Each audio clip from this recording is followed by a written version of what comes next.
What you got, Nate? Cool, cool. So what I would like to do is I want to actually go through, I've got some slides that I can walk people through, kind of the journey of how this stuff works and how Yeah, it can work for them, if that's cool with you. do it. Okay, awesome. So we're going to actually delve into this during this whole COVID thing. This is what's working for us. So I want to make sure that you guys know that this is relevant. I didn't just like take something from 3 months ago that wasn't working. This is literally what's driving in 4 to sometimes 10 leads per day for us during this whole COVID craziness that we're in. No, Okay. Nate, but no, I'm glad you said that. I don't want to cut you off, but I'm thinking about, I was talking to one of my lenders, the market 30 days ago compared to the market today. Are they the same? Well, value wise, we're still the same, but that could change. Lending wise, things are different. I've Gotcha. seen a lot of lenders, like I'm on a lot of email lists from lenders, and they're pulling back a little bit. Mhm. They're getting more conservative, Yep. particularly for investor loans. So instead of 80% loan to value, I've seen one just drop to 70% Wow. because of the uncertainty. Yep. So on the lending side, I think it's getting more restrictive. Now, there is one carve out to that, and that is people refinancing. Mhm. Refinances are going like crazy right now. If it's owner occupied refinance, that money's being printed left and right. That's But great. yeah, because interest rates are so low. Yeah. Okay. I was more asking about, you said this, I'm thinking about targeting whatever you're looking for. Your targeting that your targeting has changed, whatever you're saying on these ads. Oh yeah, yeah. So Facebook doesn't let us like target anymore based on gender or like down to the nitty gritty. However, we can The target through what we say. message. Okay, cool. All right. Go ahead. Sorry about that, brother. So much I want to ask you too. Get your questions in round up. And keep firing as we go, Chris. I know that you're a master in this business, so whatever questions come across your mind, please fire. Cool. Okay, so first thing, I want to make one thing a little bit bold explanation point down here. Marketing is what makes new business for your business. Okay, so it's kind of like sex makes new babies. Now, I know when I say this, marketing is like sex. It's going to sound out like, what? You can't say that. And sometimes literally I'll get the comment like, Nate, dude, you're a Christian. Like you can't talk about the birds and the bees. But I want to say it because I want you to remember this. And this might be the most important thing that you hear this year, especially in the midst of this craziness that we're in right now. And with new business, it's marketing. Marketing is just like sex. You cannot outsource sex. Okay. It's not something you can do. Therefore, you cannot outsource your marketing right now. In a time like this, it's entrepreneurs like us where we actually have to take control. We have to take control of the messaging that's going out to the world and make sure that it's right. So then we can actually bring in new business for our business. Okay. Now, what does all of this mean? It means this. And I actually want to show you this stuff. I'm going to give you a couple tactical things. And then I'm also going to show you the system that we're using for marketing to bring in quality seller leads that want your help. And one distinction on this, you'll notice here where I'm saying that want your help. Want your help. It's not like cold calling where you're reaching out to people asking them to sell their property to you. This is instead folks that see your advertisement that are coming to you saying, hey, I saw your ad. Can you help me? And it's way different feeling than, hey, sell your house to me. No. This is folks that are coming to us. Gotcha. I took a call right before this from a Nashville seller that her brother had just passed away and the estate wanted to sell the property. And she said, Nate, we've been through the whole realtor thing and we don't want to do that again. We just want to make sure that this is a clean sale and we can actually close this chapter in our life. Can you help? Wow. And when you hear those words, can you help? It's just a totally different feeling. So I actually feel like I enjoy what I do. Like I really do. Does it put you in a different posture, Nate, when you talk to these people too? Oh yeah, great point, Chris. A totally different posture. Like right now, I'm a consultant. Like that's how I feel. I get to advise them on what I would do next. Gotcha. And so the sequence kind of goes right now during this whole craziness is that first we get these leads coming in. And then what happens, like with this Nashville seller, is tomorrow I have a Skype call scheduled with her. So it's a phone call, and then we move to Skype so we can make the offer, and it feels a little bit more face-to-face. And then she's also going to give me a video walkthrough of the property so I can get a sense of it.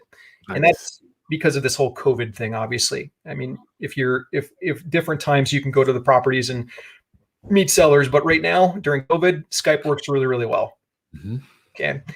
For anyone that I haven't had a chance to meet yet, I'll be really brief on this. You can Google search this stuff if you want, but my name's Nate Armstrong. That's my wife and my son in that picture right there. And we've got one more on the way, as Chris just pointed out. I painted houses to pay for school. Wow. I wasn't like born into some real estate family. Like I struggled to figure this stuff out just like everybody else does. I'm a man of God, and I'm a husband, and I'm a father, and in that order. Okay. I also had the chance to co-found a pretty cool company called homeinvest.com. Now, here's how I jumped in and fell into this whole social media world. Okay. I started with fix and flips. And I know, Chris, you've done hundreds of fix and flips in your lifetime, but kind of like a lot of people, that's the path that I started on. And then I started taking the extra cash that I had and I plugged it into rental properties. And then I had a developer that came up to me and said, hey, you got more extra cash. You should really jump into this development project that I'm in. We're redeveloping a bunch of downtown Chicago buildings and we're making them into luxury high-end stuff. And I said, okay, I'm in. And I jumped into it. And my deal was some cash, but mostly what they wanted me for was to sign the notes, sign a personal guarantee on the loans. Mm. And I did it. And the next thing I knew, I found myself $6 million in debt. And the developer came to me and he said, I'm so sorry, but we underbid these things. I'm out. I have to resign. Wow. I didn't know what that meant at the time. I had to dig in. I literally packed up, went down to Chicago where these projects were. And I figured out really quickly that the burn rate on these big projects was around 50 grand per month. If you do the math on $6 million worth of debt, it's quite high interest plus taxes, insurance, and the whole works. It was almost 50 grand a month. Good Lord.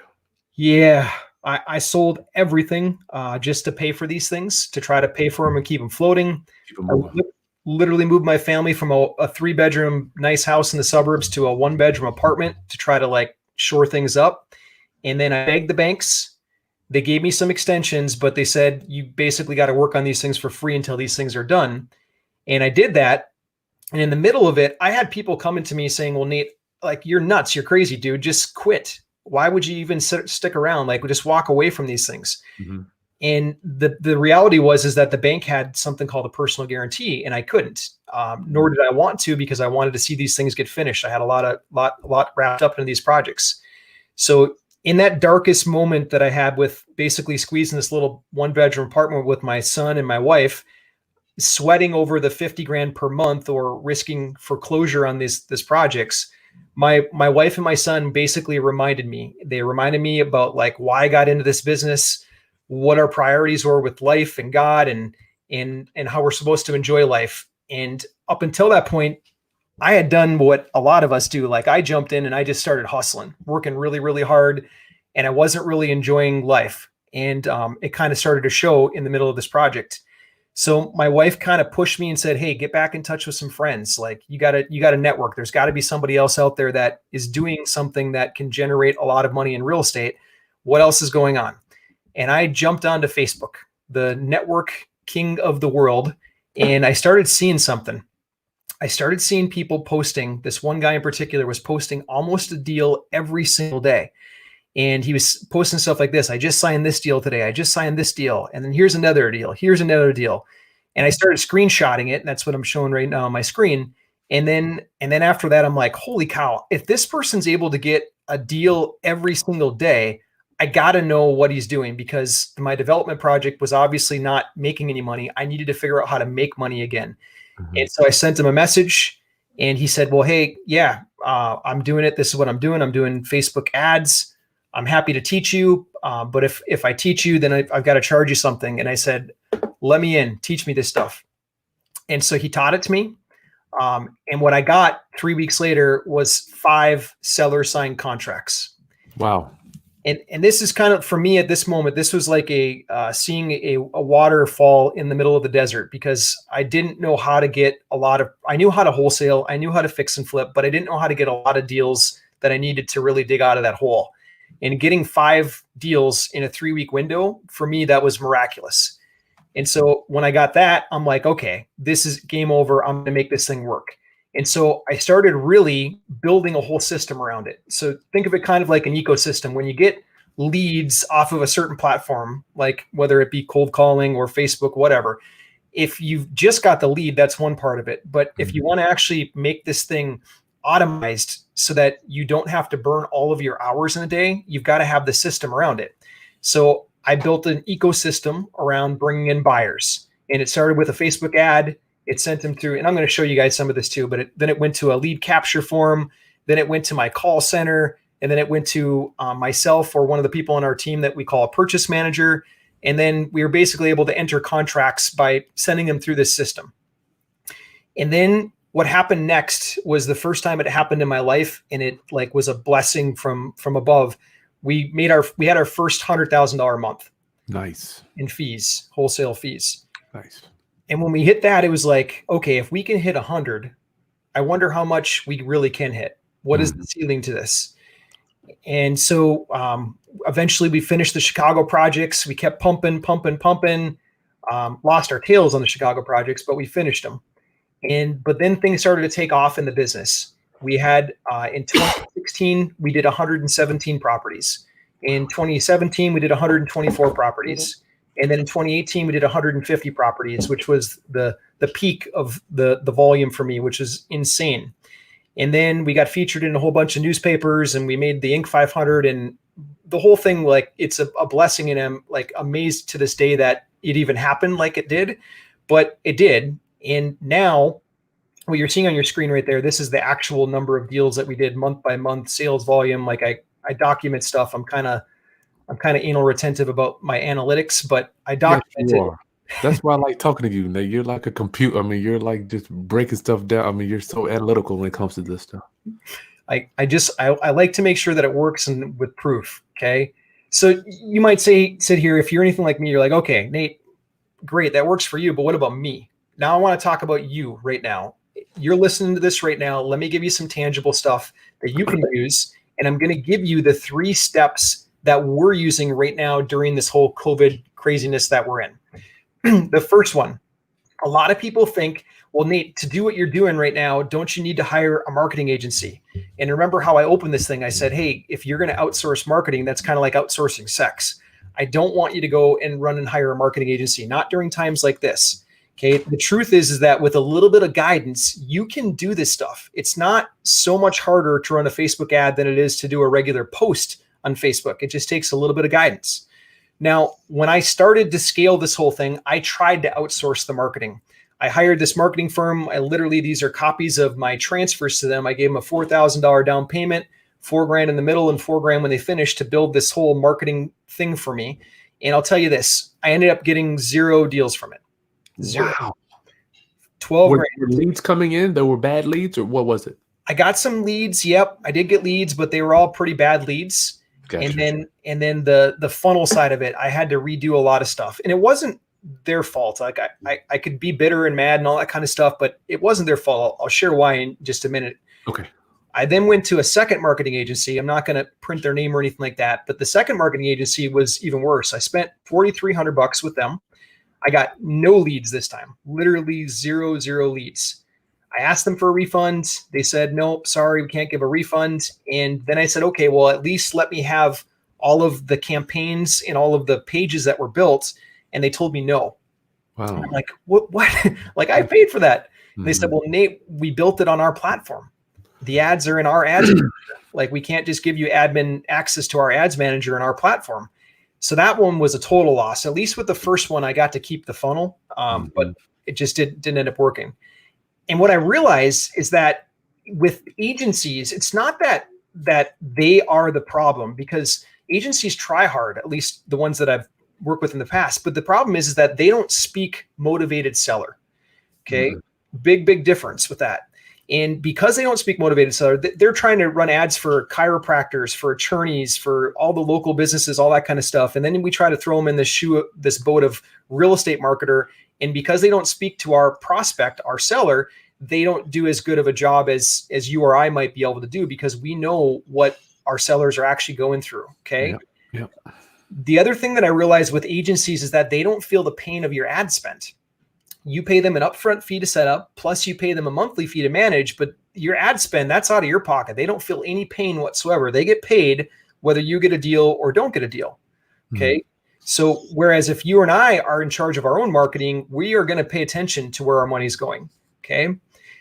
The other thing is that they don't have the margins in a marketing agency are not like so lucrative that they can just like hire a real estate investor to come in and write the copy, like write the text that goes in the ads. So because of that, they don't have the same copywriting skills or the message writing skills that you or I do because we work in the business every single day. So because of that, I changed directions. I took over the whole campaign myself.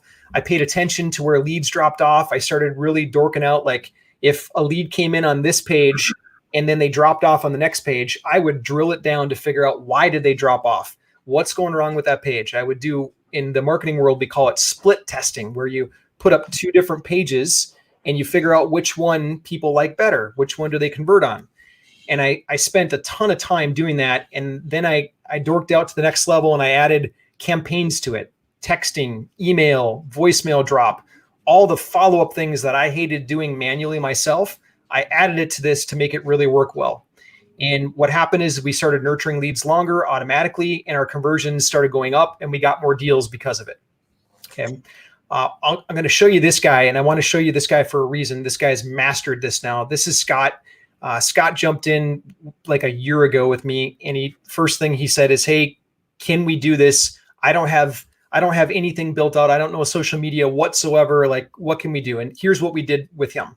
Okay, so the first part of it is that we knew that in order to have good marketing, we had to enter the conversation that's going on in the mind of the seller. Okay, most people out there will say, "We buy houses," bang, and they'll do blanket marketing, and that can work with some sellers. It can, but it doesn't work as well as if you get inside their head. So let me give you an example. There is a probate seller. You bought probate houses, Chris? Yep, bunch of them. So Chris bought lots of probate houses. The average probate seller that I deal with, they're in their 50s. They just inherited the house from mom or dad. They're dealing with the probate process. They're dealing with the probate attorney, their brothers calling them every day, telling them what they should and shouldn't do with the property. Like, it's not like an overall pleasant situation. Plus, they just dealt with someone's death. And their state of mind is very, very different than someone that, because of this whole COVID thing, they're furloughed from work. They're not getting paychecks right now. They need to sell because of financial distress. Two totally different people. And the marketing to each of those people has to be totally different as well. So for me, with like the probate seller, what I do is I run an ad that says, "Are you tired of dealing with the probate process? Hi, my name's Nate with Nate Buys Houses. I've been helping probate sellers for the last 6 years. I just helped Tom and Nancy because Tom was tired of dealing with his brother's phone calls on what to do with the property. Nancy was tired with," and then I'll go through the pain points. So that messaging, because it's so direct and it gets inside their head, like it's matching what's going on in their world, that converts way better than a "we buy houses" type ad. Okay. Gotcha. And then Scott, then after we started running ads like that, he wrote us a nice little note, but he got a bunch of contracts right away. But then what blew me away is I texted him about 3-4 weeks later and I said, "Scott, hey dude, how's it going? Give me an update." And he texted me back and he said, "I had to turn it off." And I'm like, "Dude, what do you mean you had to turn it off? You just told me it was killing it for you a couple weeks ago." And then we eventually got on the phone and he's like, "No, dude, I had to turn it off because we're getting so many leads from it that my team couldn't keep up." I'm like, "Wow, that's awesome, man. Awesome." Okay. That is cool. Then he made this nice little video for us. And then he's a student of one of our mutual mentors, Ron. And he introduced me to Ron. And then I started doing ads for Ron and built his ad out.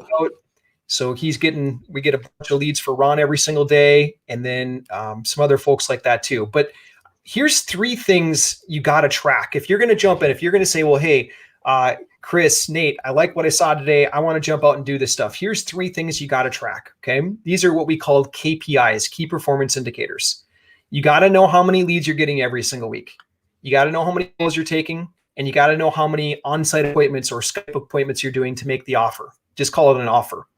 If you track those 3 KPIs and really measure your progress each week, you're going to be able to tell what's going right in your business and what's going wrong in your business. And that's something that we do. We've got this little spreadsheet on all the folks that we work with. We go through the spreadsheet every single week. We're looking at how much you spend on ads, how many new leads, how many calls, how many offers. And this is where I see the biggest progress with individuals when we're actually measuring this stuff. Okay. Next, let me get into this. Okay. Here is secret number 2. And a lot of people will say, well, Nate, I've already tried social media. That stuff just doesn't work for me. And I want to show you how and why social media actually outperforms the old methods. And this is it. Okay. So I just bought this one. I literally did this one during this whole COVID thing. I bought it and sold it all within the last 2.5, 3 weeks. This is 4729 North 20th Street. Okay. This little property, I never went to it, never physically saw it in person. I never met the seller. I never met the buyer, none of that stuff. I never met to do the contracts. I did it kind of like the old way versus the new way. Okay. The old way is kind of like a VHS cassette. The new way is kind of like Netflix. The new way in which I got this property is literally from a Facebook ad that turned into a phone call, that then turned into a Skype walkthrough. We got some pictures and videos from the seller, and then we sent it out to buyers. A buyer liked it. A buyer said, yep, I'm in. We sent them a contract. The buyer went and walked the property once and then closed on the property. Okay. So that sequence can happen. And our spread on this one, I think, was around 10,500, 10,500. That sequence all happened because of one simple Facebook ad, all from right here. I was sitting right here in this little office. Okay. Are you using, let me cut you, Nate, are you attracting cash buyers with this thing too, or this is more for motivated sellers? Yeah. So we do both sides, because some people will come in and they need to build up the buyers on that side too, both cash buyers and rent-own buyers. But I'd say 75% sellers and then 25% buyers. Gotcha. Roundup, if you're just joining us, we're with Nate Armstrong going over social media marketing. Get your questions in the box so Nate can get them answered. The man has been doing this since 2007, and he's still buying houses during this COVID-19 thing. And I just found out that I didn't know you're doing this stuff around too. So you guys are going straight to the source right here. Thanks, Nate. Yeah. Awesome. Okay, let's get into this. Okay, so let's talk about the other methods, and I want to compare this to social media. Okay. Cold calling goes something like this. Usually it's, here's the person calling saying, hey, you want to sell your house? And then there's the person responding saying, no, take me off your list. I talked to a lady that she jumped on the phone with us, and we were going through her marketing plan with her. And she literally had called 4,000 sellers over the course of a year and got no deals. Goodness. That's what I said. I said, you poor thing. Man. Like, how did you not quit? And she said, no, I got this in my heart. I'm going to get this. I'm going to make it happen. And then we showed her this whole social media thing. And then 3 weeks later, she got her first seller to say yes to an offer. Nice. The difference is not magic. It's positioning, as Chris said. Positioning is if you're calling them saying, hey, will you sell to me, versus them calling you saying, hey, will you help me? The positioning is much, much better. So social media outperforms our good old cold calling by a long shot. Auctions, we don't even have to talk about right now. They've closed all the auctions. Done. Social distancing friendly. That's my thing. We're closed. You can't go anymore. Nope. No, not now, at least. Someday it'll come back. Yeah. And then there's direct mail. Direct mail, I don't know if anyone else feels this way or not right now, but like, I'm afraid of my mail. Spray it all. So we throw away most of it. Like, I wear a glove and I throw most of it into a junk bin. And I just wonder how much other junk mail or direct mail is being thrown away right now during this whole virus thing. That's a good point. The bandit signs, like, these things have worked. They're kind of a pain in the butt. The thing is that right now, if you go to any city street, there's not much traffic.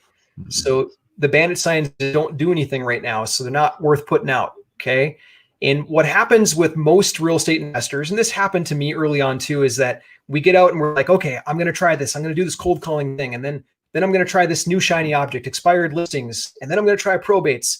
And then this whole bandit sign idea comes into our world. So we try that. And then we try realtor offers, and we keep going from thing to thing. And then we come across something like Facebook ads, and we're like, oh, wait, hold on. Those cost money? No, I don't want to do that. I'm not going to do Facebook ads. And the thing is that those Facebook ads, they probably will work better and they're cheaper than the other things if you account for your actual time. Okay. So let me show you this. Okay. So this is how this whole journey begins. On social media, you just got to have a Facebook page, a business page. This is the requirement to run ads from Facebook. You got your business page up. This is my wife's page.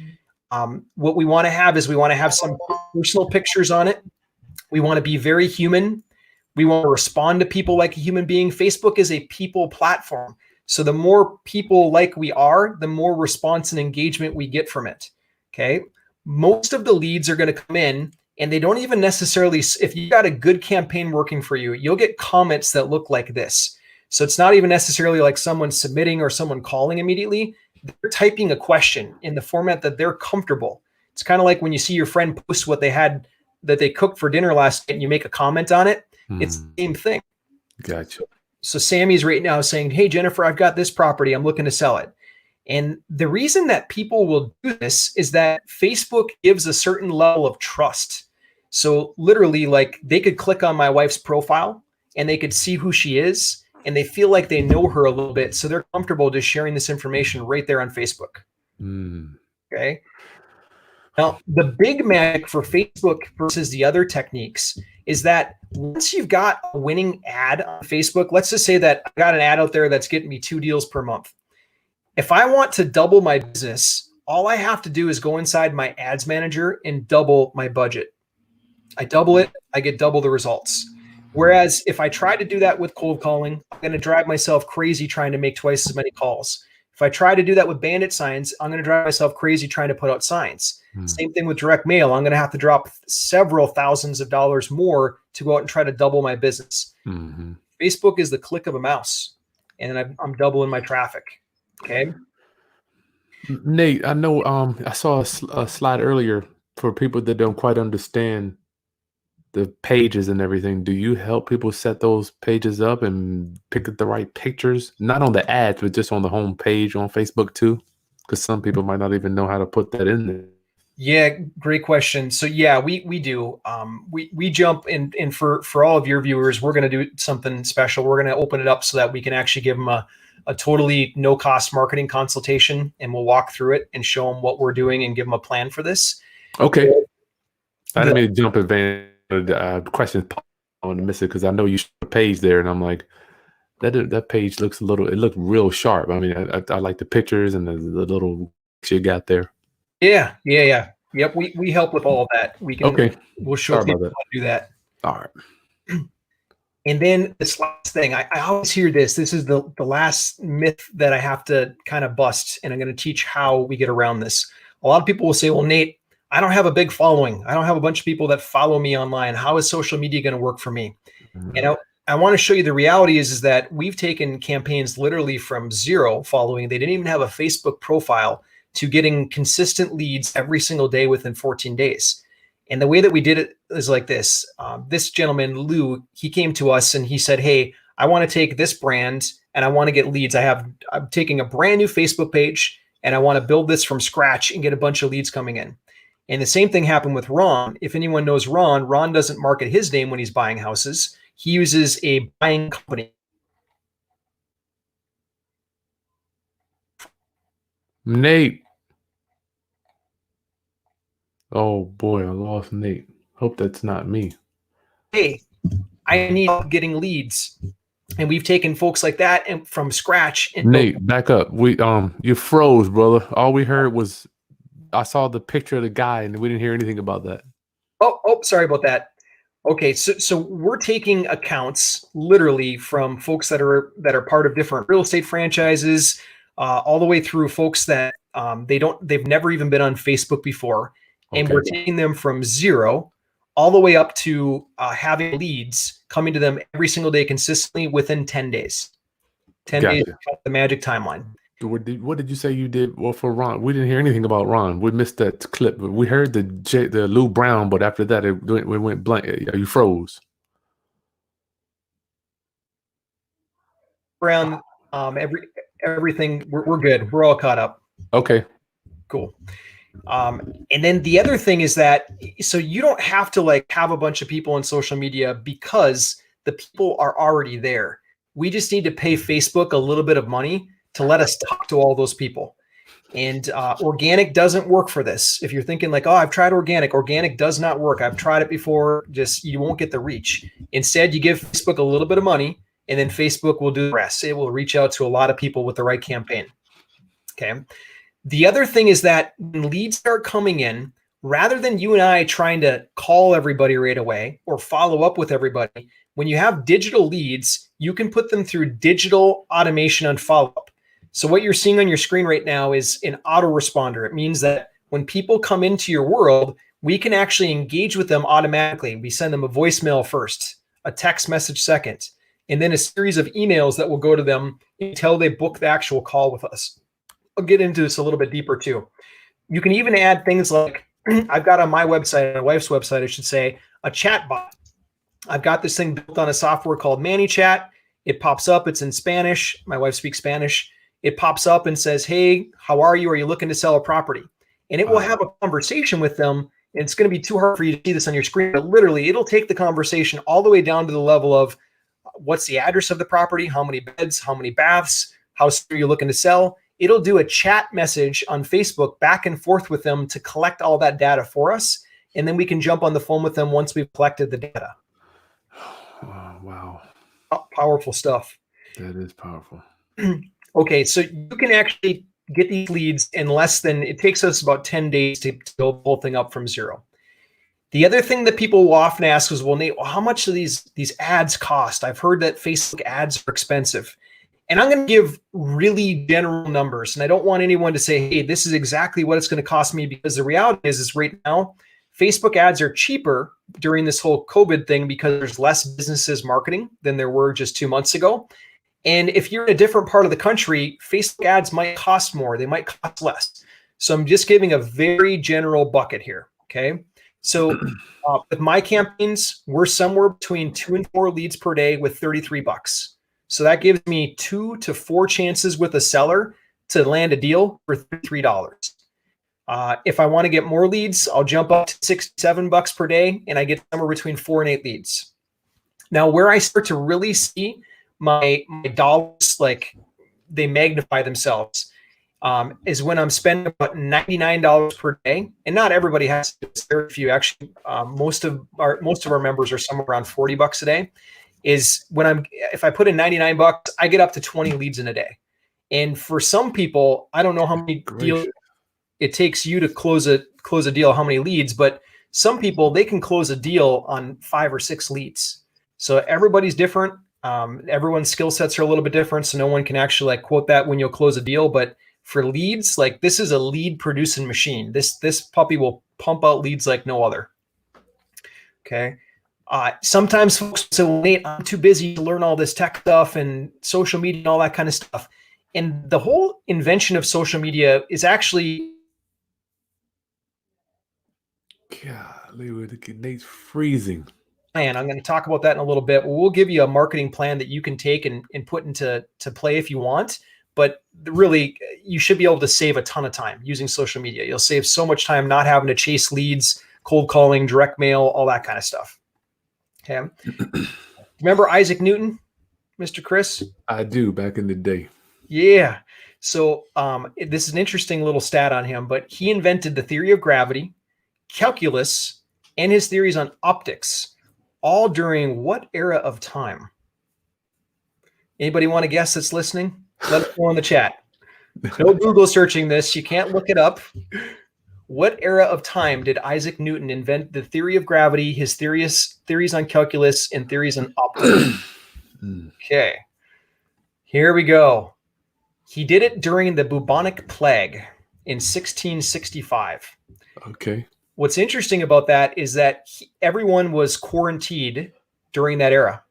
It's the first time that I could find when I was searching that everyone has been ordered to stay at home during a worldwide crisis. And during the bubonic plague, everyone was ordered to stay at home. They had closed the university that he was working at, completely closed it down. So while he was in his own study, his private study, it was the most productive. He said this is his quote. He said, that was the most productive period of my life.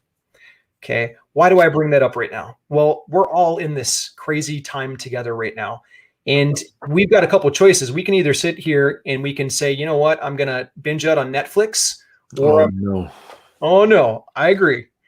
Or we can say, you know what, I'm going to do what Mr. Isaac Newton did, and I'm going to take advantage of this time. I'm going to educate myself. I'm going to keep moving forward. This guy was a genius. He invented calculus, gravity, and all of this amazing things while he was in quarantine.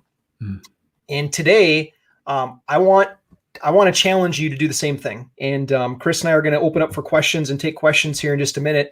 But I want you to ask yourself these questions. I'm gonna go through a handful of them, but I want you to ask yourself these questions to see if you want or need help with this. Okay. First, do you know how to do this business remotely? Okay. Right now it's a must. Do you know how to run ads that are engagement ads? Okay. Do you know how to set up a business manager inside of Facebook? Do you know how to create a Facebook instant form? Do you know how to get leads from Facebook straight to your cell phone by text message? Do you have a plan in place to automate this whole thing that we've been talking about? Do you know how to have your leads sent to your call center or your VA to help you with the calls? Do you know how to respond to the comments on your ads?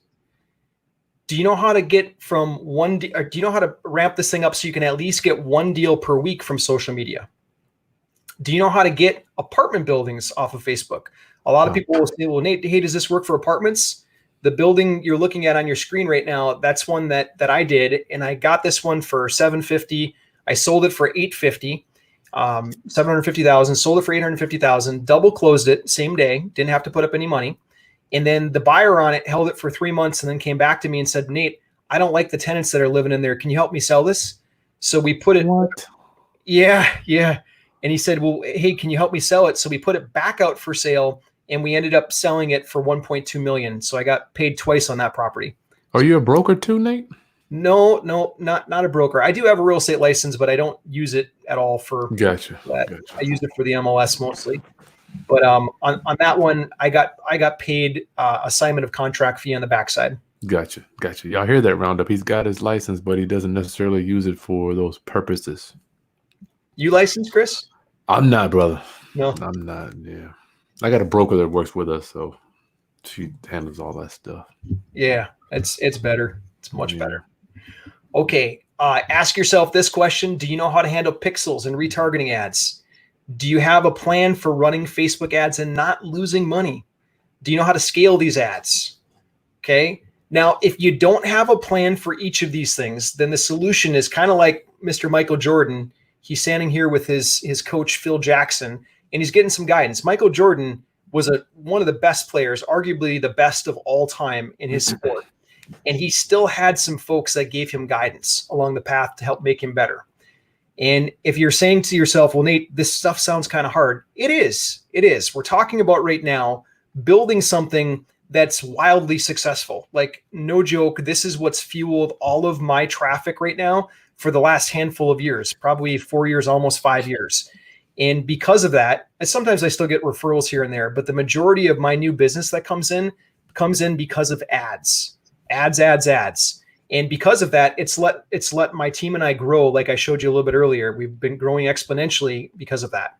And if you've got someone that can walk you through all this stuff, then this stuff gets a lot easier. Okay. 10,000 times easier if you got somebody to walk you through it. And so what I invite you to do is this. I'm going to put up a webpage, and I want you to feel welcome at any time. Right now, while we do this, I don't know that we'll do this forever, but right now, while we've all got this quarantine thing going on and we're stuck at home, myself and then 2 other guys in our team, I don't have a ton of people that are qualified to do this. We're doing strategery session calls with folks that want to get some marketing advice to get their real estate business up and running. And you might say, well, what the heck is a strategery session? Here's the thing, like I'm so tired of kind of those worn out strategy sessions. We don't do that. What we do is literally when we jump on the phone with you, we'll go through your business, we'll understand where you're at, where you're trying to get, and we'll give you the roadmap of what we're doing on social media. You'll get it 100% with us. You'll walk away with clarity and understanding on what to do with social media to get deals. And some people will ask, well, Nate, why on earth would you do free calls like that?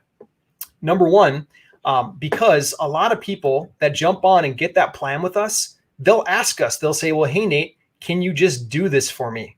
Can you make it done for me? Can you get me up and running and get me leads coming into you? Mm-hmm. And our answer is yes, we can help with that. But regardless, we do these calls with real estate investors that want to start growing and scaling, folks that need help getting leads to do this business from home right now. We do these strategery sessions. So I'm going to put up that webpage, and as we take questions. Oh, okay. Go Is ahead. that the one you gave me, Nate, or is that a different one? Because I Yes. have it on my banner here. Oh yeah, let's use the banner. I like the banner. Let's do it. Yep. Socialmediablueprint.com/Chris. And you want to use that link specifically because we're giving a couple things away. We're doing the strategery session. So we're going to help you get a marketing plan put together for social media. And then additionally, with Chris's link right here, we want to make sure that we're going to give you two special gifts. We're going to give you the buyer funnel that we use to pull in all of our cash buyers right now. Nice. And if you don't know what funnel means, it means this. It's simply, it's our magic landing pages that take leads off of Facebook and convert them into cash buyers on your buyers list. Okay. We're also going to give you a seller funnel. So if you use that link right there, socialmediablueprint.com/Chris, it'll take you to a page. You register on the page. It'll also give you all the slides that you saw today. So you can download those if you want to go back and keep any of those.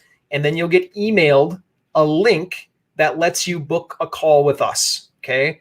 So make sure after you register, check your email, grab that email, grab the link that's inside the email, and then book a call with us. And then our team will help you. We'll get you a roadmap so you've got clarity on what to do here on social media to start getting sellers coming to you.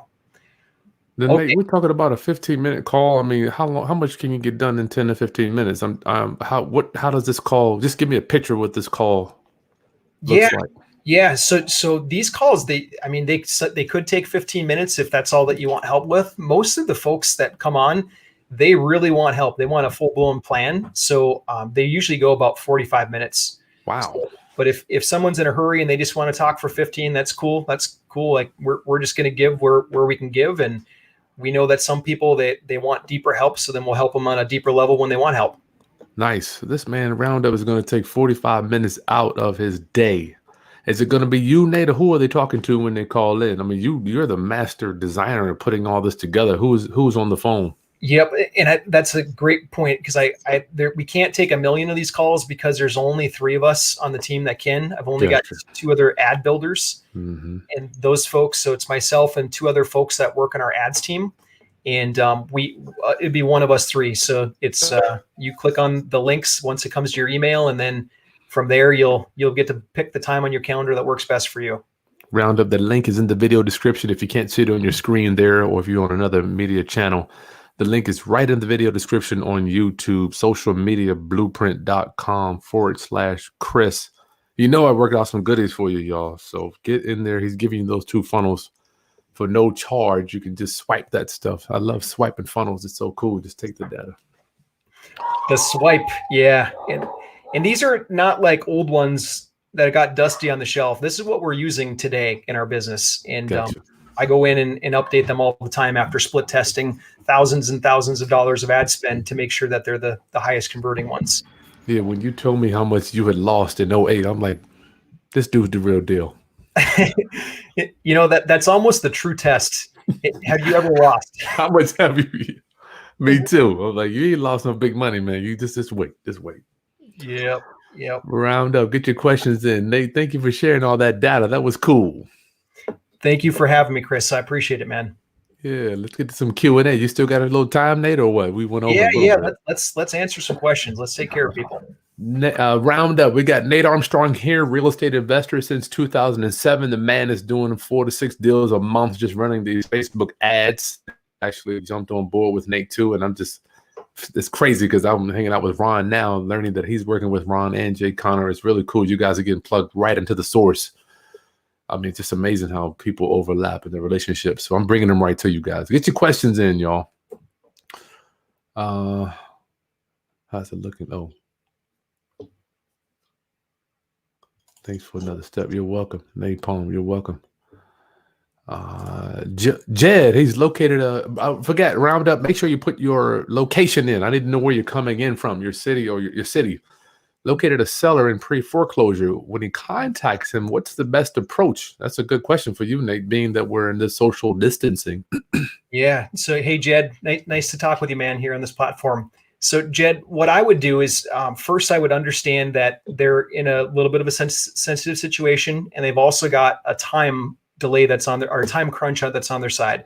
So, when I call them, I'm just going to open up and I'm going to ask a lot of questions. We have something that we call our SLS, our seller lead sheet. And on it, we're just going to go through and we're going to understand how much. Well, I'm not going to cut right to the actual number of how much they want to sell for. I'm going to start with the casual stuff. Can't do that. No, I'm going to say, hey, tell me a little bit about your situation. My name's Nate. My wife and I, we're in this business together. We've been buying. I tell them a little bit about me to warm them up. I even talk about my son. I've got one son on the way. I mean, I literally will tell my real life stuff. And then I ask them like, hey, can you tell me a little bit about the situation? And I just let them tell me whatever's on their mind. They just start telling me. And then if after they get done telling me whatever's on their minds, then I'll go for more of the kind of scripted stuff, so to speak. Can you give me the property address? What's your reason for selling?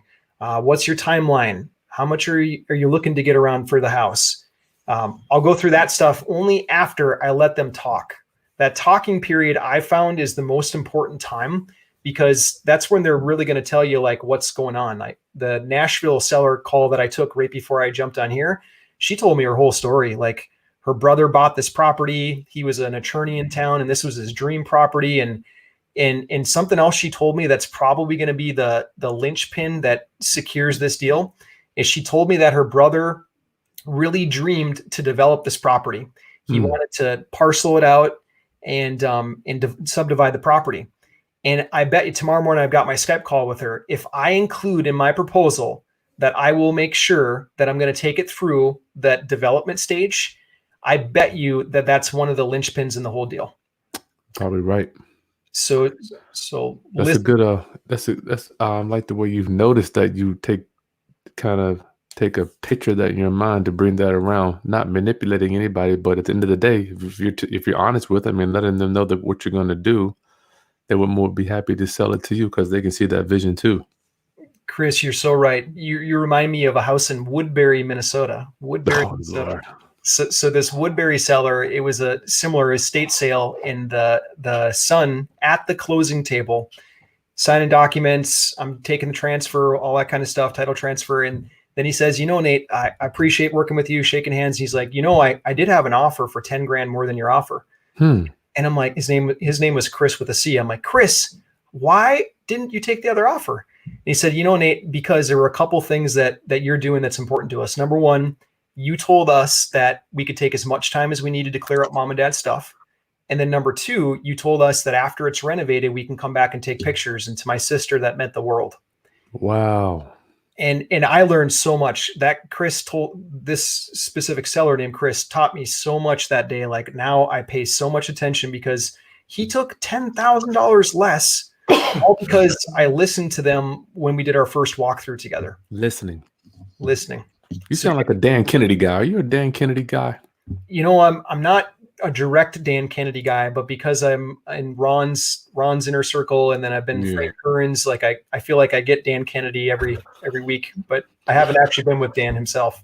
The art of listening, like you sound like you got it down. Lost art form. It is. You got it down, brother. So Jed, let us know if that helps, man. I hope that helps. Red Sox fan, affordable home prices are not falling in his area. He personally knows 5 people who got the grant money. Cool. Yeah. Mrs. VSN, we just sold our primary home, had several offers on the market, so some areas are not that bad. That's good cool. Point. Yeah, it's not that bad here either.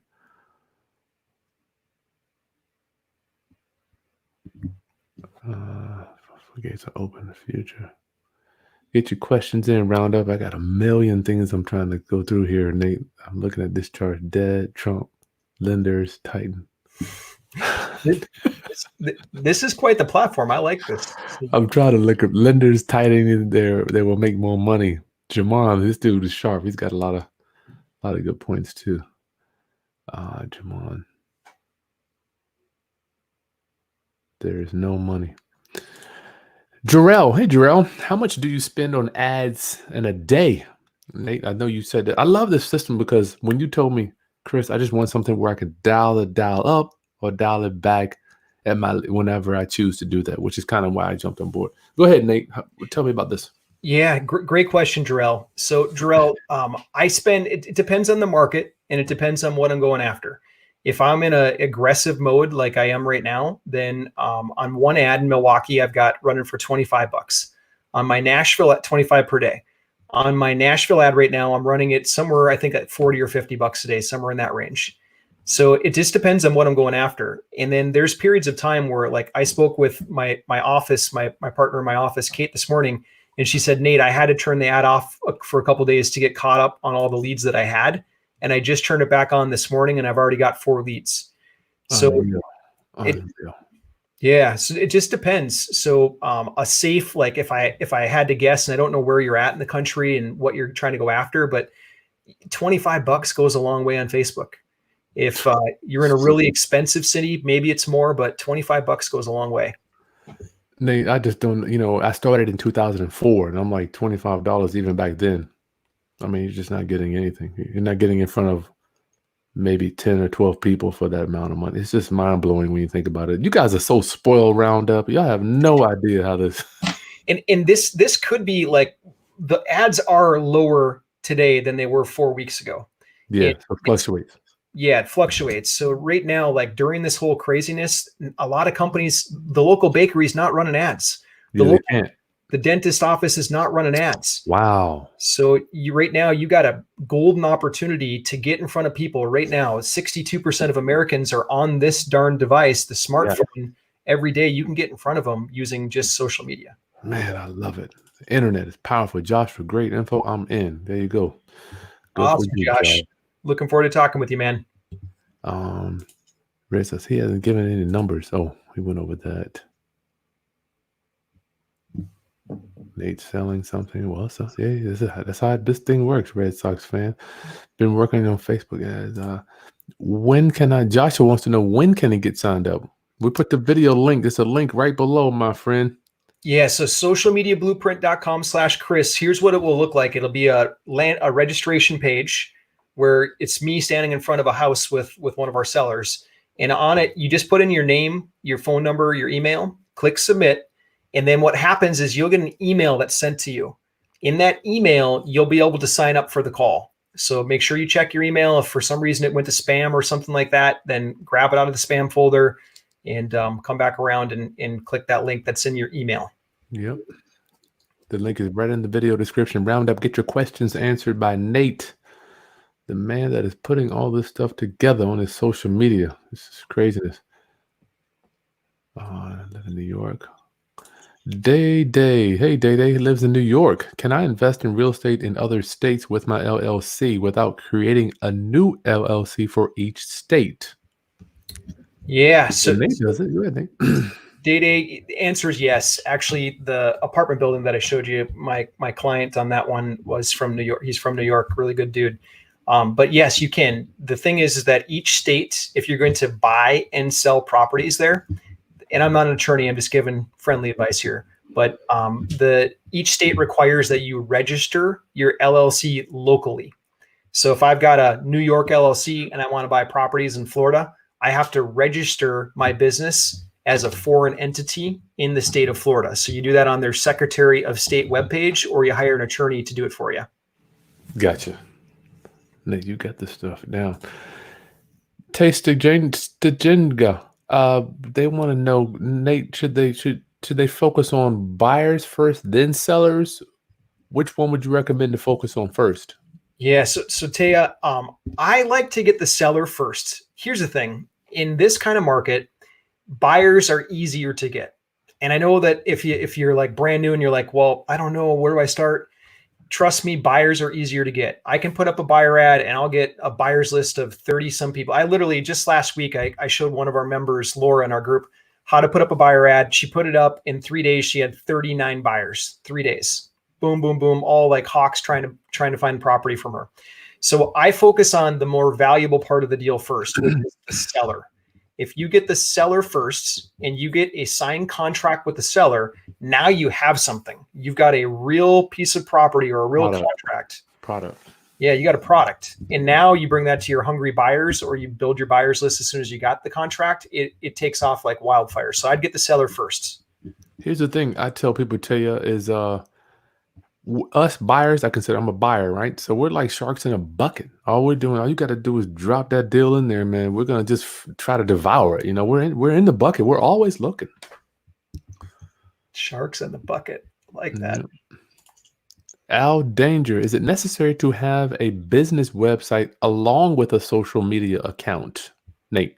Yeah. So Al, here's the real answer: is Facebook requires two things: a privacy policy on the internet and a Facebook page. That's the two requirements you have to run ads. So let's talk about the privacy policy. Most people have a website with a privacy policy. However, some people that they come to us, they're like, I don't have any of that. I don't want to spend a bunch of time and blah, blah. You don't have to have a fancy website at all. You only have to have the privacy policy, and we help with that. Gotcha. Facebook requires that you have a privacy policy to market, but we build the ads inside of Facebook. There's a lot of reasons for that. Your ad cost is cheaper, number one. Number two, that little form that pops up that says, hey, seller, what's your name, phone number, email address, and address? If you push people off of Facebook to a third-party platform, Facebook's going to charge you more for that, number one. And number two, now someone on their smartphone, now they got a thumb type, their address, their name, and people are lazy and they back out. So instead, if you let them stay on Facebook, Facebook has that data. And so all they have to do, it auto-fills the form. All they have to do is press submit, and it sends us the lead. So you don't have to have a bunch of fancy setup outside of Facebook at all. Keep it super simple. We just need to get a privacy policy. Nate, doesn't Facebook like you better when you keep the user on Facebook also? Yeah, I 100% believe that, because the ad cost is substantially cheaper. And one of the stats that Facebook likes to put out there to say why they're the best platform for advertisers is that their average user is on the platform for 35 minutes a day. Nice. And if you compare that to Fox, NBC, ABC, CBS, 35 minutes, Facebook's becoming a major network right now. That's in the major network range. Mm-hmm. So yeah, I totally agree, Chris. They want people to stay on their platform.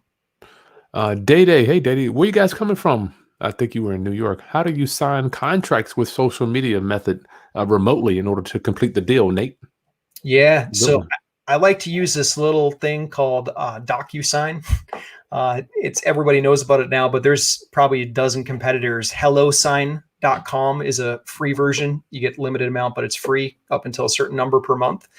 But literally, like that deal that I showed you that I just got done closing, I bought it during COVID and sold it during COVID. That one was all DocuSign. Hey, Mr. Seller, you ready to go? Okay, great. Check your email. I'm sending you the contract right now. Why don't you go ahead and open it up? We can go through it together. They go ahead, they click through it, they sign it, comes back to me automatically. And it's the same process with the buyer. Hey, Mr. Buyer, are you ready to go? Okay, great. I'm DocuSigning the deal to you now. Go ahead and sign it, and then it will come back to me. Nice. That's a cool one. I never forget when that came out. I'm like, man, we don't even have to. These new computer people. I feel like the computer people are just running the business. Tell you Nate, who is your ideal client? That's a good one too. Yeah, Ted. So two people. We get a lot of real estate investors, obviously. We also get a lot of, and those are ideal clients for us. We also get a lot of people that are new to the business that want a consistent lead source to drive them leads. So even if you're brand new, we'll get you set up start to finish and show you how this whole thing works. So ideal client is someone that wants to do real estate and wants to scale. If you're just looking for one deal, this will work, but it's probably too much for you to just do one deal. This is for someone that wants consistent deals. Gotcha. Linda, where you coming from? You didn't put your state in here. I'm gonna get you, Linda. I got to read it because Facebook, for some reason, it doesn't show up on all the channels. Yeah. How do you virtually buy on a subject to then sell on a lease option? My favorite strategy. Go ahead, Nate. I love this one too. So Linda, rather than just preaching at you, I'm just going to tell you. So I got a lead in, my wife and I, on a house that's worth somewhere around 600 to 610. And the seller couldn't come down so much on his price, but he ended up saying, you know what, 550, it's a done deal. And some people look at that and they're like, well, 550, there's not enough equity. Well, here's the thing. On that one, he agreed to let us buy it essentially subject to, okay?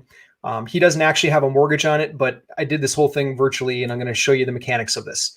So on that deal, we're getting it for 550. We negotiated at 4% interest. It's 100% virtual. How did we do this? Well, Skype. So it starts with a phone call. Hi, Mr. Seller. We go through the normal stuff.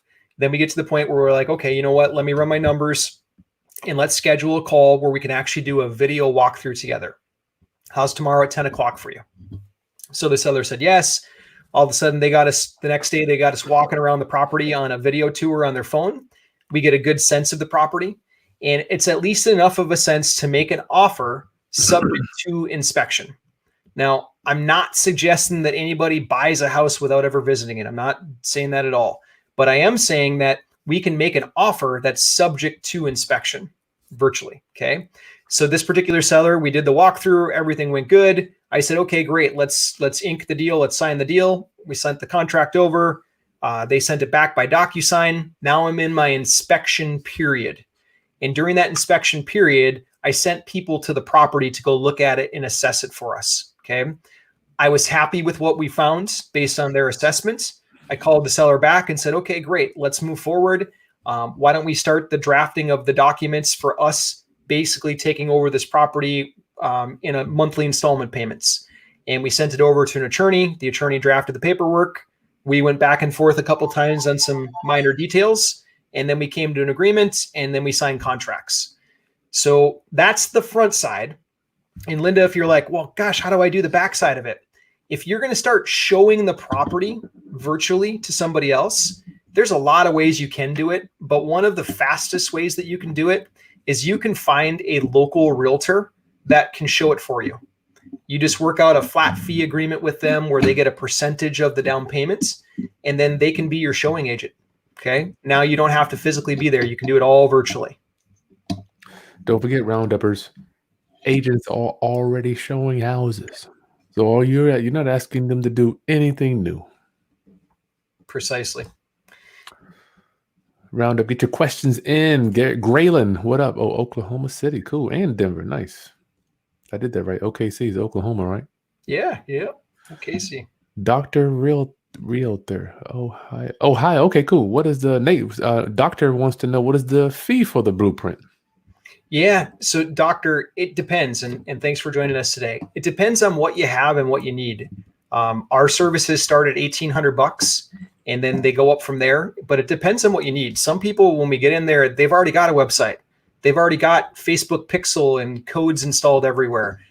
They've already got ads. Other people are like, hey, I need you to take me from zero and build this whole thing out for me. So it really depends on what you need, where you're at and where you want to get to. So on that call, we'll map out a marketing plan for you, whether you want to work with us long-term or not. We're still going to help you get clarity and map out the whole marketing plan for you. And then if you say, hey, I want you guys to actually execute this plan with me, then we can have that conversation and figure out what's right for you, what might work for you. Nice. He's not just sending you to a website. This man is going to take your phone call. I'm telling you, that's real rare. Yeah, I hadn't thought about it, but most of the time these days it is click, click, click. But we want to talk, because the thing is that I've been doing this long enough to know that we can drive in tons of leads, hundreds of leads. Yeah, you got the dial. You can dial up anybody, just put them in the system. Yes, but hundreds of leads is not right for everyone. Yeah. Some people only need a few leads a week, and that's enough for them to do their thing. Like we've got one guy, John Gillen, in our program. This guy's closing a deal a week, every single week, and he's doing it off of only a couple $100 in ad spend. And I'm blown away. I'm like, but this guy, I got to say this, a huge caveat is that he's one of those good old boys that you get him on the phone and he's got like 50 stories and he'll keep telling stories and stories. And so the sellers just love him. And so he does really, really well with it. And not everybody can do that as well as he does it, but he's really good at it. But do that way. Jarrell, hey, is it cheaper to reach a broader audience? I guess is what you're doing. Is it cheaper to reach I don't know. Broader. So Jarrell, if you're talking like, hey, let's target New York City versus let's target United States, it's going to be cheaper to do United States by a long shot because we're comparing the most expensive market in the country for advertising to the whole United States. So it's not really an apples to apples comparison. But in a general sense, yes, it's cheaper to do a broad campaign because what Facebook's going to do is they're going to put your ad out there and they're going to see who engages with it. And once they find people that are engaging with it at the lowest possible cost, they're going to show it to more of those people. So if they figure out that it's cheaper for you as the advertiser to have clicks in Oklahoma City than it is in New York City, they're going to show it to more people in Oklahoma City. So in a general sense, yes. But if it also depends though, if you really want to like niche down on one certain market, then what I just said might not be relevant. If you're open to doing other markets, then broader is definitely better. Wow. That's a good one. I didn't know that one. Matt, what up? 757. Good interview. Everybody loves you, Nate. Excellent interview, Nate. Keep up the work. Thanks, Matt. Appreciate it, man. Ciaran, what is the quality of the lead in comparison to direct mail? I'm thinking direct mail, you're selling in a vacuum, looking at the piece, they're calling in. Mm-hmm. So, Ciaran, it's hard to really know, but I'll tell you this. Generally, out of 10 leads, I might get 2 or 3 of those leads out of 10 that they're not the right fit for whatever reason. They either don't answer the phone or when we call, they're just kind of window shopping or kicking the tires, so to speak. And then 7 or 8 out of those 10, we'll have a serious conversation. Not everybody can come to the right numbers that we need them at. But if I get 1 out of 10, I'm happy. I'm so happy. So comparing it to direct mail, it's really hard because I've ran direct mail campaigns where I totally crushed it. And I've also ran direct mail campaigns where I got nothing. Nothing. We've all been there, Nate. Mm-hmm. Thousands of letters going out and nothing. And that's numbers. That's a huge difference too. Like last year, I partnered with somebody and we did a big direct mail drop, massive 48 grand worth of direct mail. And the first 6 drops, we got nothing under contract. Like I was sweating bullets. And the thing is that with direct mail, you're putting money out and you don't see a return right away. Like that's 3 weeks. Exactly. Weeks and weeks on the street. Facebook, I know today, like if I put in my $25, if I don't get my couple leads out of that, I know I'm going to adjust something in my campaign. I don't have to wait 3 weeks to know, or thousands of dollars. I can test $25 to know if it's working or not working. That's crazy. I mean, it's just amazing. Round up, get your questions in for Nate while we got him right here. Man, blocking out time for us. Day, what is the best strategy? Which strategy will this method work for? I'm presuming he's talking about wholesale, subject to, lease, option, owner finance, Nate. Yeah. So Day, it will work for any of the above in which you want to acquire properties. We've got people in our program right now that they're building their own rental portfolio.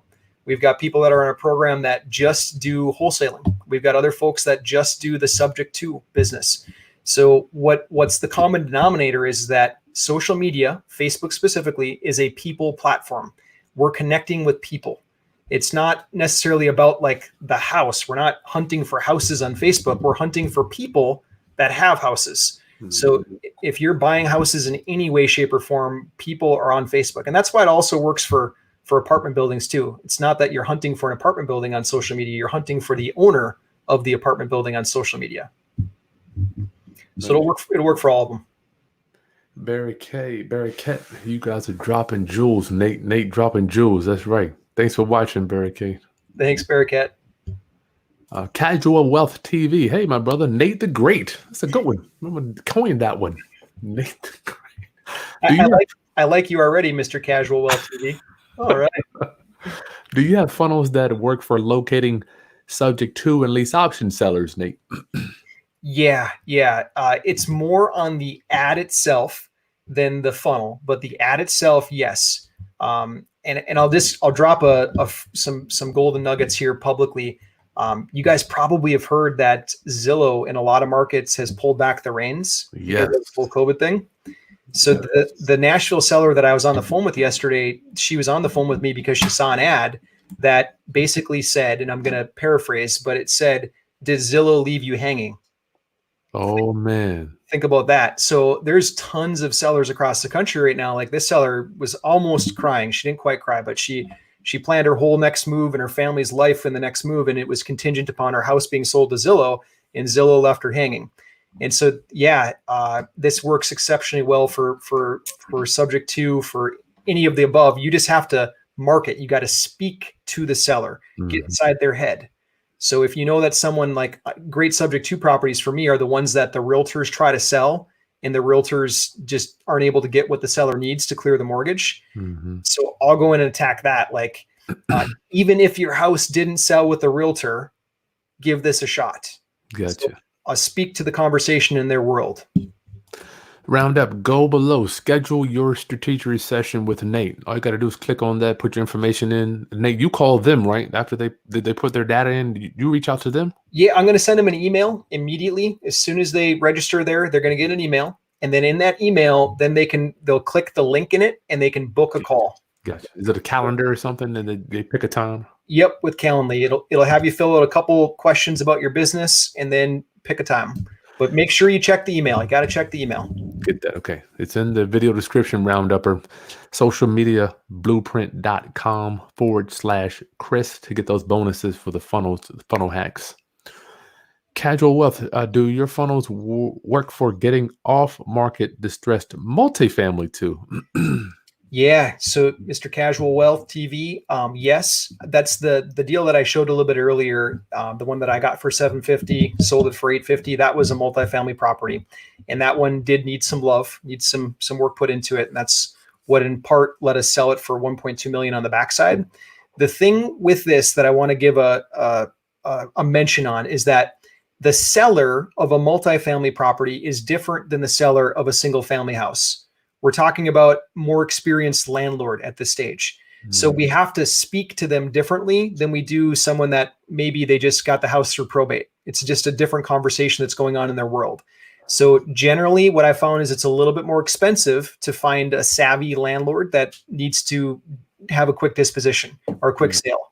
So it just takes a little more ad spend, a little more time. But yeah, it works. I got a couple properties, couple big multifamilies last year because of it. Nice. Good question. J Cam from Philly. What exit strategy are you focusing on, Nate the Great? Yeah, so I've got two. Welcome. Thanks for coming on. J Cam DPT. Department, J Cam department. I don't know. J Cam department. Okay, so two big ones for me. I still always like to do some wholesale deals every single month. I don't like giving away all the properties, but I do like the income that they bring in consistently. It more than pays for my ads, and it keeps fueling me to do what I actually like doing for long term. And that's keeping properties subject to, and then turning around and doing a rent to own to a tenant buyer. Yep. It's my favorite strategy. Sound like we got a lot in common. Dinero Productions. Hey, in this crisis, do you think sellers are more motivated to sell at a cheaper price, Nate?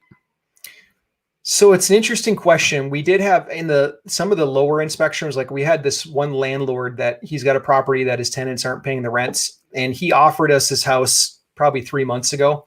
And at that time he wanted close to 80 grand for it, 78 or 79,000. And we just entered contract with him a week ago for 42, which is almost half. Man. And money. He needs cash. Now, I don't think that's true for everybody. That might be kind of unique, but this particular one, think about it. This guy's paying the mortgage every month, the taxes, the insurance, but he's not collecting rent. Getting killed. Getting killed. And some people will say, well, Nate, banks can't foreclose right now. Well, the thing is that if a landlord stops paying, it's not that the money's still not due. It's just that it's delayed. Yep. And eventually that delay pill is going to blow up. I emailed one of my banks. I got a note on this particular Airbnb, and I emailed the banker on it. And I said, hey, are you guys doing the whole delayed payment thing? And she said, absolutely not. We're willing to do interest only, but we're a community bank. We're not subject to the same rules that the national banks are. So, like, okay, I better just make sure that payment keeps getting sent. I just paid mine, man. I'll just pay. Yeah, the crisis motivated sellers. So much to think about with this stuff. How much is it? Nate, you covered that already. We'll have to go that one again. Massachusetts. Jeffrey Soto from Mass. Hey, when doing it virtually, are you doing creative financing, or are you still doing fix and flips? That would be kind of hard doing that out of town.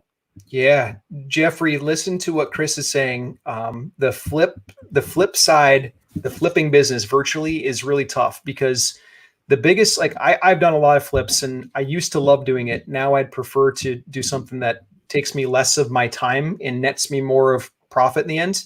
But if you are going to flip, just don't try the virtual thing because the biggest risk in the whole flip is your contractor. Contractor. Your contractor might be late. They might put in the wrong counter. Like there's a whole host of things that can go wrong during a rehab.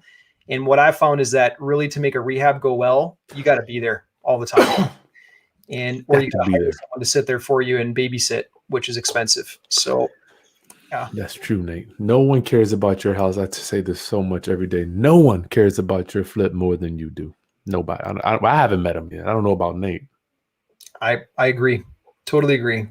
And you can make more doing let's just say a house that doesn't need as much rehab. If you just take it over and you do a rent to own, I could show you 3 different ways that you'd make more profit on that house in the end than a fix and flip.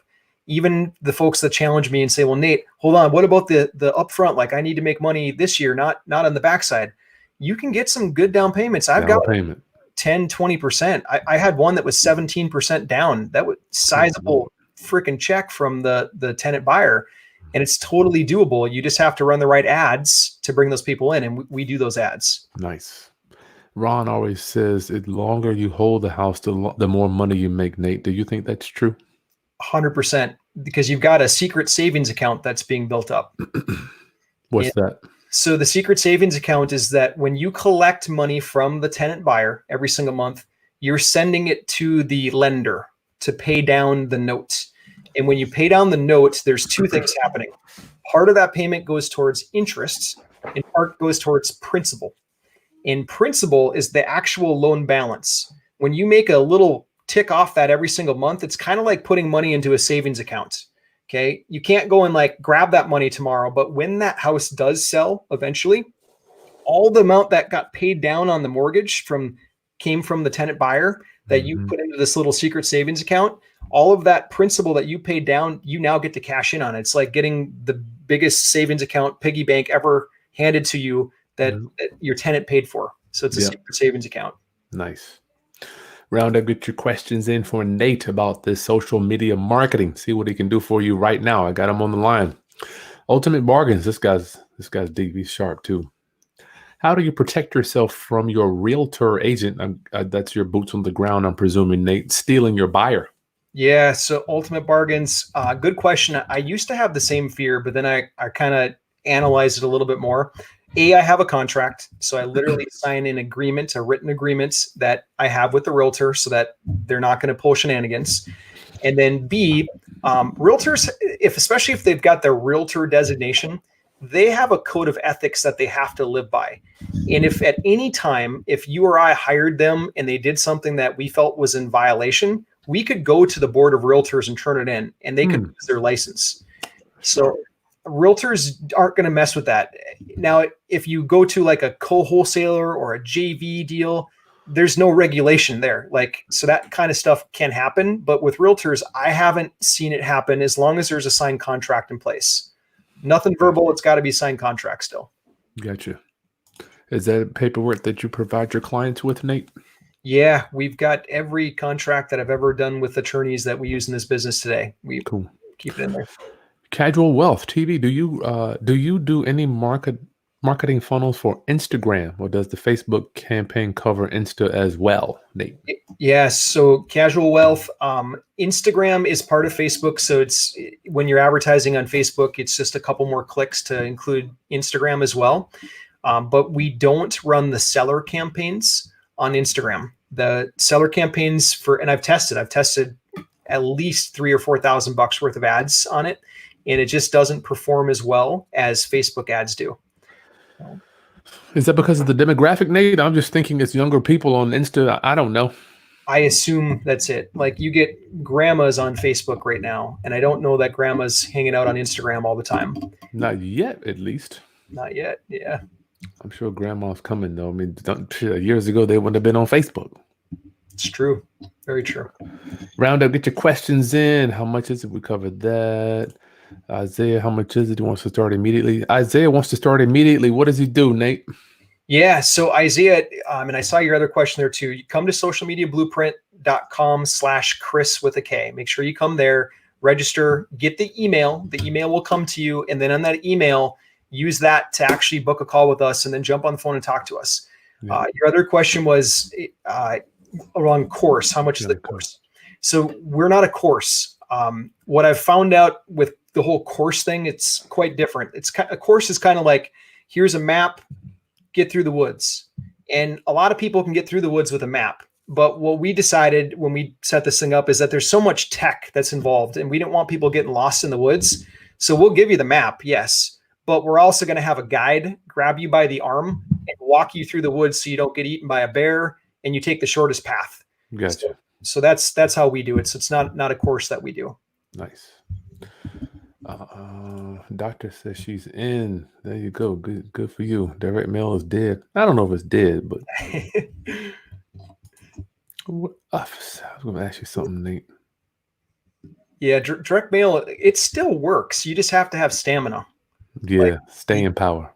Mm-hmm. You got to put out that you can't do one and done. You got to hit those people 6 or 7 times. The average person needs to see your marketing 7 times before they're willing to do business with you. So you got to have stamina. I'm just thinking about in my timeline, I might see you 7 times. Who knows how long, or a couple of days, but with my direct mail. And the problem I found with Dan Kennedy preaches, he's like, man, there's a million things that can happen to somebody when they open the mail. Bad hair day, argument with spouse, kid, they stepped on a nail. It could be so much stuff. They got that much time to look at that mail, Nate. And after that, you got that and it's done. Then who knows when your next campaign is going to be delivered? Yeah, good point. Good point. Facebook, we hit people almost every day. Yeah, you got them every day. Tell you, how do we narrow down our marketing niche for Facebook ads? That's a good one. So Tia, on the call that we do together, we're going to ask you some questions. We're going to understand where you're at today and where you're trying to get, and then we can help sculpt that. The reason that we dive into that and ask those questions is because it's very different for someone that's trying to do, let's just say, 7 deals per month. Like they're cranking out these deals like a machine. That's very different than someone that's trying to buy 1 or 2 per month. It's also very different than someone that, let's just say that they're building their portfolio. So they're looking for a certain type of property versus a wholesale deal. So because there's kind of unique situations, it's a little bit hard to answer that question without understanding that. But we'll jump on the call with you. We'll go through that. We'll help you pick out a niche. I've got a software that will actually go into the real estate markets as well that you're thinking of, and we'll show you how many cash buyers there are there, how many high equity houses there are in the market, and then what do the demographics look like on Facebook for advertising. So we'll do those things on the call as we map out your marketing plan.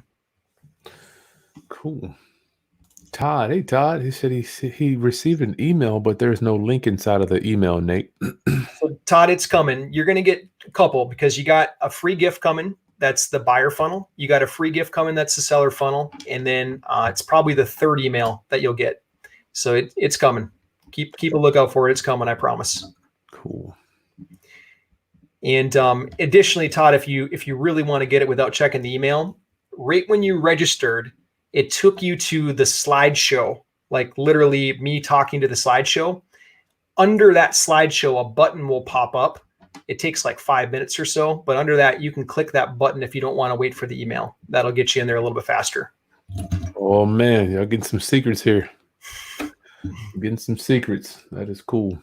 Round up, get your questions in. And if you wanted to get really started right now, just head on over to socialmediablueprint.com/Chris. The link is in the video description. If you don't want to type it in, just click it. It'll take you right over there. And as Nate just told you, it might take a few minutes for the couple of emails to come through. Jace, am I using Nate? Yes, actually, I just signed up with Nate. Yep, actually, just did. I'm excited to be working with him. I will say he's a little bit busier than I thought he would be, but I had to jump on board. I mean, you were so strategic, Nate. I mean, even with your time, it's like, okay, we got 30 minutes. Let's do this. All right, I got to get this call. That's what I need because I'm just I'm everywhere. You're enjoying life, Chris. It's a good thing, man.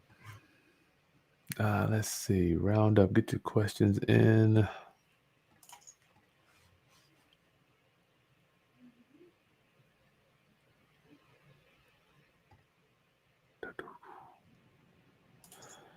Craig filled out the form of the site and got redirected to a video. Also got an email that asked a question and I responded, am I supposed to do something else, Nate?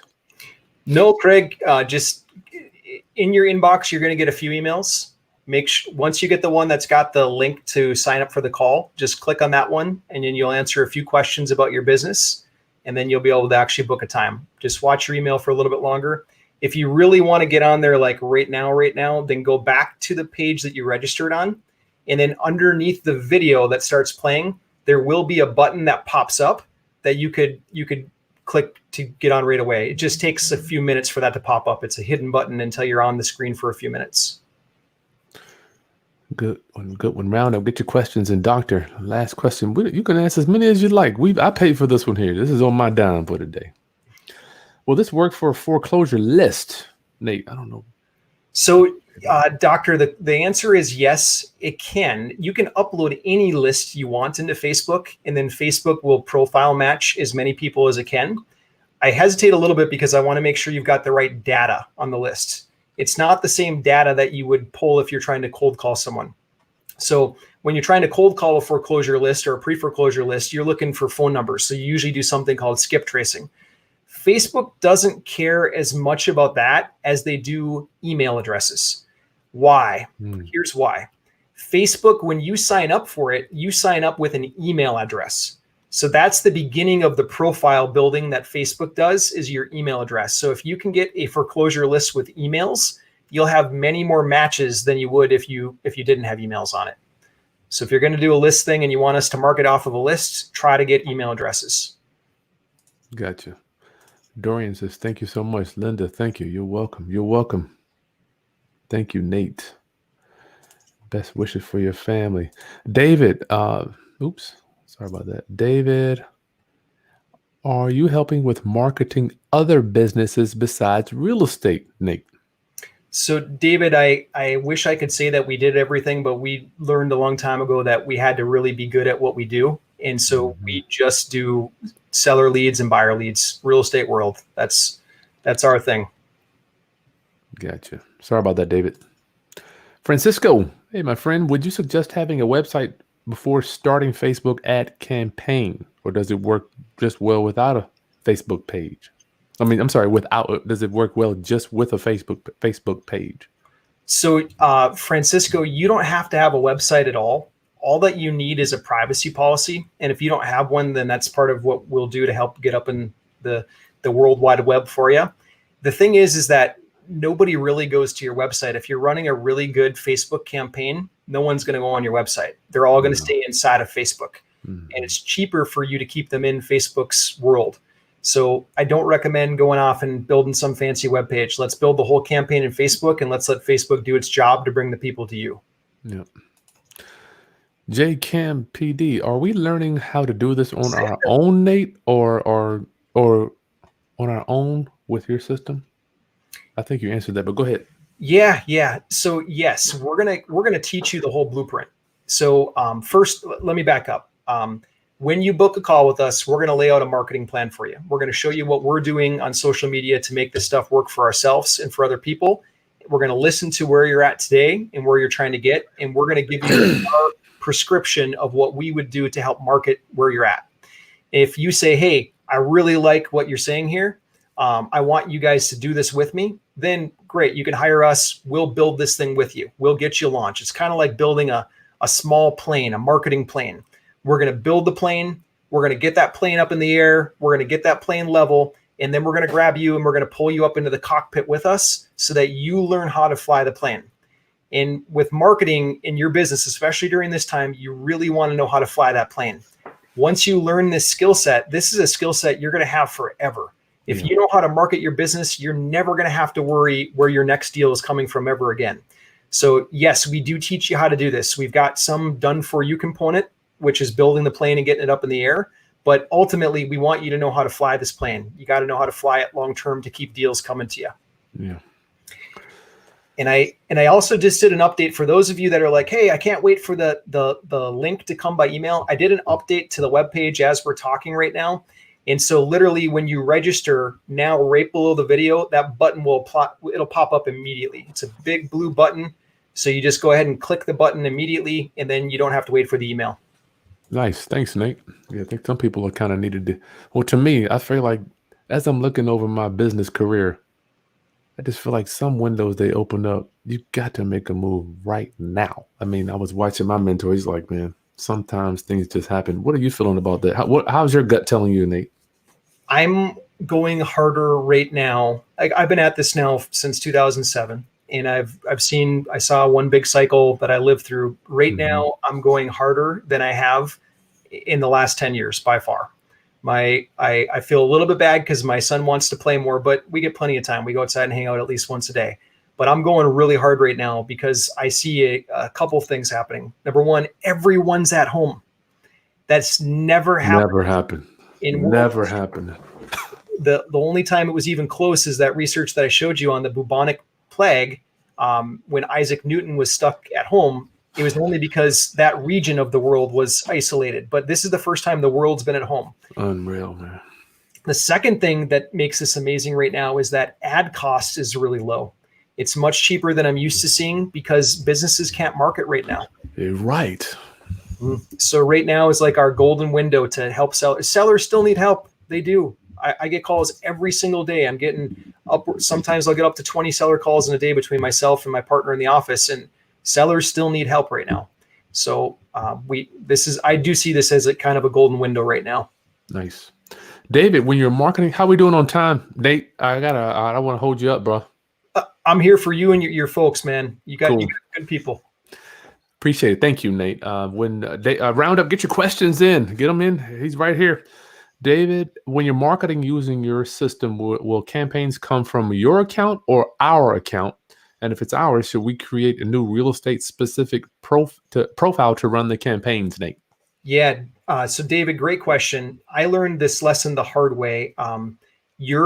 All the ads and all the proprietary information, it's going to be built on your account. Now, I learned it the hard way because I hired a marketing agency that I spent thousands and thousands of dollars with that built it on theirs.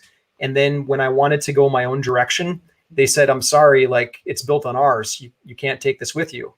And then I'm like, what? So when we went and started doing this, we said, you know what, we're going to do this the right way. Entrepreneurs in their own businesses, they got to know how to do marketing, and we're going to teach them how to do it. And then number two, we're going to help them build it on their platform. So it'll absolutely be built on yours. Do we need to create a new real estate page? We'll talk about that on the call that we do. Now, some people, they've already got a Facebook page up and it already works. Maybe it doesn't have all the conversion stuff built into it or the tracking codes that are on it. But if you've already got something that you really like and a brand that you love, then we can come in and do the fine tuning. We'll make it a little bit more conversion friendly. And then we'll also put the tracking codes on it so that when you get interaction with it, then we know how to retarget people on Facebook based on actions they take on your site. Nice. David, I think, I don't know, he must not have been here at the beginning when Nate was talking about can't outsource sex. Thought that was a pretty good analogy. Can't outsource this stuff. No, sir. Can't do it. This is the baby making, the business making, the new business that comes in is the same thing as baby making. And you can't outsource that. You can get guidance. Like I read some books to make my love life fresh, but you can't outsource it. You got to keep that in close. Craig, hey Craig, is this the only marketing that you do for your business, and do you do any other marketing, Nate? So great question, Craig. Craig, our team, we teach people how to do this for real estate specifically. That's what we're really good at. We niche down. Shit. Nate, you hit the mute button. I don't know how that happened. Sorry. Sorry, Craig. Sorry, Chris. Okay, so we niche down and we're really good at helping real estate folks generate leads. That's our bread and butter. And we've had tons of people ask us to do different businesses, but the reality is that we don't speak the language that those prospects would need to be spoken to. We speak real estate. We speak motivated seller. We speak. No, he's asking about do you do any other marketing for your business, Nate? Oh, for my business, Yeah. I do sellers, buyers, rent-to-own buyers. Those are my three. Gotcha. Had to keep him in the box there, y'all. I Oh, just didn't sorry, go too far. Jermon, how will Nate keep ads from being deleted by the competition and a social media algorithm? I don't know that one. Yeah. So Jermon, it depends on what kind of traffic you're looking for. If you're looking to get like the gentleman that I mentioned earlier, that he's doing a deal a week, he's literally had the same ad up since July last year. Wow. Almost a year, and he hasn't had to change it. Doesn't change the headline, doesn't change the copy, the image, nothing. It's working, does its job. Now, if you're trying to do high volume, then ads will go through what we call ad fatigue. It simply means that people get tired of seeing it, so they're not interacting with it. And it's kind of like if you ever notice Coca-Cola, if you watch a 2-hour movie and there's commercials on it, Coca-Cola doesn't run the same exact commercial. One will be the polar bears, one will be Santa Claus, one will be something else with Coca-Cola and a family together. Mm-hmm. So we got to mix it up a little bit. So keeping it fresh, mixing it up, changing headlines, all that kind of stuff. But the volume that we're talking about for most real estate investors, you don't need to go in there and do a whole bunch of stuff. What you need to do is be sensitive to the times that we live in. So as an example, 4 weeks ago, when this COVID thing started kind of shaking loose, I updated a couple of ads and tested them first with social distancing as the theme. And it started working. I fine-tuned them. Once I fine-tuned it with my own money, then we rolled it out to all of our members across the country. We gave them the exact step-by-step procedure on what to do, what changes to make. We walked a lot of them through it on a live call, and then everybody got the rollout when we needed the rollout. Gotcha. I think we got them all, Nate. Round up. Get down to the link below, socialmediablueprint.com/Chris. The link is in the video description. Nate, final thoughts for somebody getting started and somebody starting using Facebook or social media. Just give us your just a basic overview of what you think about them getting rolling with social media. Yeah, absolutely. So number one, take action. If this looks like the right fit for you, then take action, but take guided action. I wouldn't go in and like get fired up and just donate money to Facebook, because Facebook will take your money, whether you have a good campaign or a bad campaign. Yeah. I would get guidance, get the blueprint, get the team that's going to help you, that at least get the plan mapped out for you. And then once you've got the plan, then you can start taking action on it. I just wouldn't want to see you waste money donating it to Facebook. It works well if you've got the right campaign built. Yeah, I've been there. Okay, Nate, that's all I have for you. All the questions are done. We made it through, brother. We made it. Woo!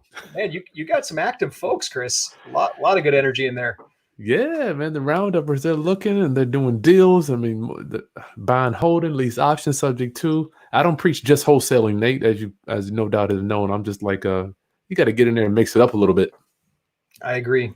We measure, we've got 17 different ways that we buy under. So, and I'm sure they're very similar to your strategies, but there's really 17 different ways that you can buy a house. And if you just go in with the lowball cash offer, you're going to strike out most of the time. Yeah. And you've got a less of an advantage if you just try that. So you got to mix it up. I totally agree. Okay, roundup. That's all I got for you today. And we have several, as we stayed home during the quarantine, I've got several good guests. I got Bill Brunchick tomorrow is going to be talking about they're trying to pass a law in Denver. I don't know if it's Colorado or just Denver, wiping away rents. Just saying, rent's not even due. Did you see that? No, I didn't. No. I feel bad for my landlord homies out there. Oh, that can be brutal. Yeah, that's going to be a rough one. So he's going to talk about that. He's the attorney that's literally dealing with this legislation out there with those people. Wow. So Nate, thank you so much, man. This has been so enlightening, and I look forward to working with you more and hopefully getting some more of the roundup. Maybe we can do like a little thing where we put everybody together and see how we can kind of help them get to the next level. Sounds great, Chris. All right. Yep. Thank you, Chris. Thanks, everybody, for tuning in. Roundup, subscribe, like the content, share with any other investors, and I will see you soon. God bless you. Bye.